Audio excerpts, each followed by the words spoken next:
सबसे पहले तू लोग ये वीडियो देखो। पूर्वांचल के लोगों को चौराहे पे 4-4 जूता मारना चाहिए। ऐसे लोगों तक छप गवैये हैं ये बहुत ही छिछोरे और ओछे और लुच्चे लोग हैं। वीडियो में नेहा सिंह राठौर है, ये अपन वीडियो में power star Pawan Singh trending star Khesari Lal Yadav के कहतरी कि बीच चौराहा पर चप्पल आ जूता निकाल के मारे के चाहिए। भाई सुनला के बाद हमार दिमाग होश एकदम ठिकाना लग गई, एकदम का हम करी। इनका तनिको शर्म नहीं किया, एकदम एक नंबर के गवार, एकदम महिला बड़ी गवार सफा कि पावर स्टार पवन सिंह खेसारी लाल यादव को ऐसा बात बोलते भाई। भोजपुरी इंडस्ट्री के केहू धरोहर बा, नाम रोशन कइले बा तो पवन सिंह, खेसारी लाल यादव, रवि किशन रहुआ, रवि सबको कइले बा। लेकिन इनकरा खुल मरले बा कि हमारा कुछ ना कुछ बोल के पॉपुलर होके के बा। पवन सिंह खेसारी लाल के कहते बीच चौराहा पर मारम।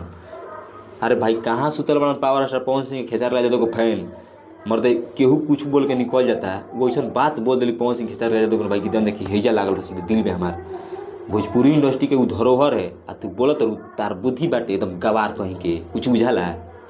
अब भैया इनकरा के अब असली पावर दिख गई बा, खेसारी लाल यादव के पवन सिंह के पावर दिख गई बा, फैन पावर दिखा दिल बड़ा। अब इनकरा साथे का होता हम बताओ तो इनकरा के एकदम एगो बहुत ज़्यादा ट्विटर पर मतलब वायरल होता है हैशटैग मियाँ खलीफा। हाँ उनका साथे क्या ट्रोल होता है कैसे कि उनका साथे उनका फोटो मैच करके आदमी एकदम वायरल कर दिल बड़ा।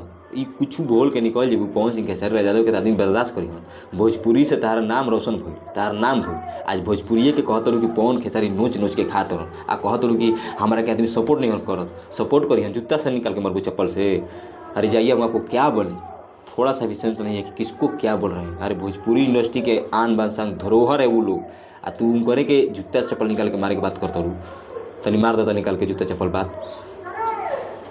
सोचो कि तू कहूँगी पवन सिंह खेसारी लाल के फैन से भेटा मत आना तो तारा तो बहुत क्या हम करी।